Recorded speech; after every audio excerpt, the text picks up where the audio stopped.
The sky darkens over the city. Clouds roll in. The threat of thunder. The rain starts. A quiet street in Pittsburgh, Pennsylvania. This is not your average construction fail. About 2 minutes ago, Maybe the roof gave way, or some clumsy construction workers demoed the wrong building. Faulty equipment? None of the above. The culprit? Lightning. This brief electrical charge travels at hundreds of thousands of miles per hour and is 5 times hotter than the surface of the sun. That kind of heat can cause a lot of damage and destruction, like causing the roof of an ice cream shop in Pittsburgh to collapse. About 2 minutes ago. The hit from a lightning bolt was enough to take down part of the building. Luckily, no one was hurt, except maybe for some melted ice cream. Yearly, lightning kills 24,000 people, causes 240,000 injuries, and millions of dollars in property destruction. Lightning can strike anywhere and at any time. No building, big or small, is safe from its electrical tentacles. So, what makes lightning so potentially destructive? It starts with a huge electrical spark inside a cloud. Positive and negative charges swirl around the cloud, building up electrical energy. When these opposite charges slam into each other, lightning bolts. Only about an inch in diameter, lightning bolts pack a lot of punch. From head to tail, it can be 3 miles in length. And the temperature of one bolt is over 54,000 degrees Fahrenheit. This is 400 times hotter than the warmest temperature ever recorded on Earth. And these electrical missiles are striking over 1 billion times a year. That's what's happening in the sky. And what happens when that bolt of lightning hits a structure? Mayhem. Those positive and negative charges factor in again.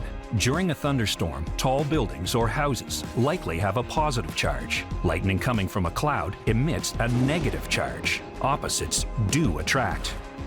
When they meet, the lightning can travel through objects made of metal, like media antennas. Sometimes it's like a bomb going off. When a lightning bolt strikes a house, it can cause explosions and attack electrical systems. Lightning wants to find its way to the ground.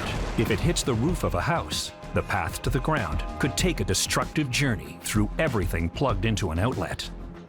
Strikes can be so intense that an explosion can trigger a fire. And then there's the old saying, lightning never strikes the same place twice. Tell that to the residents who live near Lake Maracaibo and the Catatumbo River in Venezuela, also called the River of Fire. This area contains the highest concentration of lightning on the planet. According to NASA, lightning activity consistently strikes 300 days out of the year. Along the northeast coast of Venezuela, just east of Lake Maracaibo, is the city of Puerto La Cruz. September 2022, lightning struck this oil refinery building, triggering a huge destructive fire. Even with all that oil, no one was hurt. But wait, this wasn't the first time. 9 years earlier, the same oil refinery was struck by lightning, causing an explosion and thick clouds of black smoke. Maybe the saying should be amended. Lightning never strikes thrice.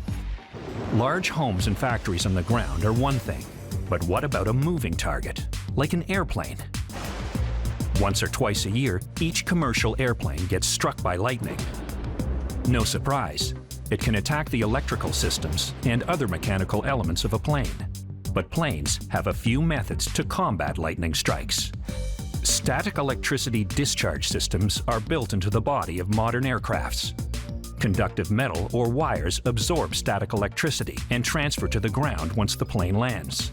Also, the body of a plane is essentially a large Faraday cage. A Faraday cage dispenses the electricity around the exterior of the plane, keeping the passengers inside safe. Mexico City, home to over 22 million people. On the evening of May 3, 2021, over 100 people boarded a metro train just like this one. 26 of them would not reach their stop. The metro train barreled along the Golden Line, which services a borough in the southeast side of Mexico City. The train closed its doors at Tizonco Station and headed east towards Olivos Station. Between these stations, the elevated overpass failed, causing the last two train cars to fall. The train cars got stuck between the elevated track and the ground below. 26 people died. Around 100 were injured. Mexico City Metro's deadliest accident in almost half a century. So what went wrong? The Mexico City Metro has continually expanded since the first transit line was built in 1967. It connects the entire city and surrounding areas, including 41 neighborhoods and 16 boroughs. These are linked by 139 miles of track, 195 stations, and 12 lines. An average of 4.2 million people ride the metro every day. In North America, it's second only to the New York City subway. The Golden Line was completed in 2012, considered by government officials as one of the most large-scale and costly public infrastructure projects ever for Mexico City. When the expansion opened, it was a crucial link between the outskirts of the suburbs and the city center.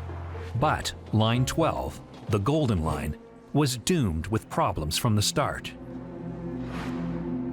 1 month after opening in 2012, there were 60 equipment failures. In 2014, the entire Golden Line, that included the section that would later collapse, closed for repairs. The next year, 2 trains crashed into each other, sending 12 people to the hospital. A 7.1 magnitude earthquake hit Mexico City in 2017 and revealed problems and inconsistencies with the concrete and steel. Everything might look good from the outside. Trains can arrive on time. The transit system can get people from here to there, but the hidden and ignored defects grow and expand. All that stands between someone getting to work and absolute disaster is time. And at 10:22 p.m. on May 3rd, time was up. All of the construction problems and ignored issues of the previous 8 years resulted in the 2 trains stuck in a catastrophic V-shaped position.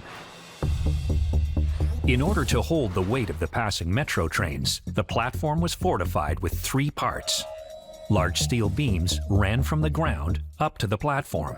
Flat concrete slabs ran under the track.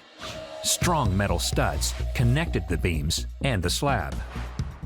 If installed correctly, the concrete, steel, and studs would have no problem supporting the weight. Engineers who analyzed the wreckage believed this durable bond of materials was defective. That defect, the studs were not connected properly, and over time, they loosened.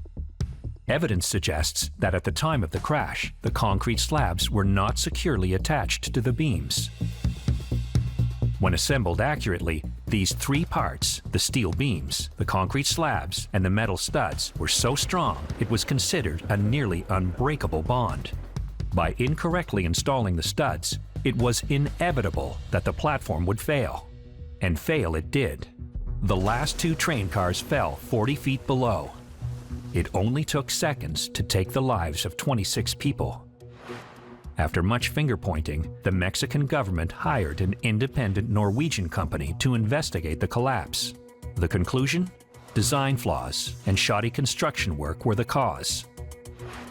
3 years after the collapse, the Golden Line resumed operation. After the fallen train car was hoisted by 2 giant cranes and the track repaired, the government assured commuters that the elevated sections have all the studs in the right places.